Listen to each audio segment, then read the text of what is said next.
Chiaro Rossuno e sono un'illustratrice. Nei miei disegni do vita alla mia immaginazione, creando mondi fantastici e personaggi teneri e colorati. Il mio viaggio è iniziato come un hobby, ma gatto dopo gatto il disegno digitale è diventato il mio lavoro a tempo pieno.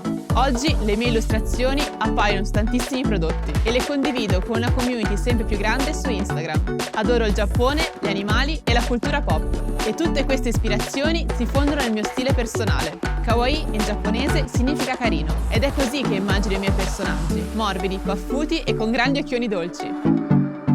Procreate mi permette di usare questo linguaggio per rappresentare scene e raccontare storie all'interno di un'unica tavola digitale. Ho già detto che mi piacciono i gatti? In questo corso di domestica imparerai tecniche di disegno a mano e su Procreate per realizzare personaggi adorabili in stile kawaii.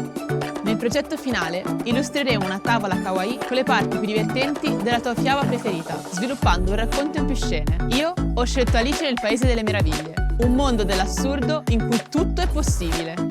Per iniziare impareremo i concetti base dell'illustrazione kawaii e ti darò qualche dritta su come usare Procreate. Capiremo insieme come scegliere l'idea migliore per la tua illustrazione e ti spiegherò come disegnare a mano il tuo protagonista, trasformandolo in un gatto. Poi daremo forma al suo mondo, lavorando su nuovi personaggi, le loro espressioni, le scene della storia e i dettagli dell'ambiente. Quando la bozza sarà finita, ci dedicheremo alla rifinitura digitale della linea di contorno, dei colori, delle ombre e delle luci. Infine, ti mostrerò come rendere unica la tua illustrazione, trasformandola in un simpatico gadget da indossare e portare sempre con te.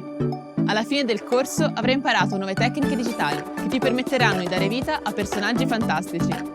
Tutto quello che ti serve è un iPad con Procreate, dei fogli di carta ruvida e qualche matita colorata. Trasforma una fiaba in un'illustrazione kawaii, da perderci la testa!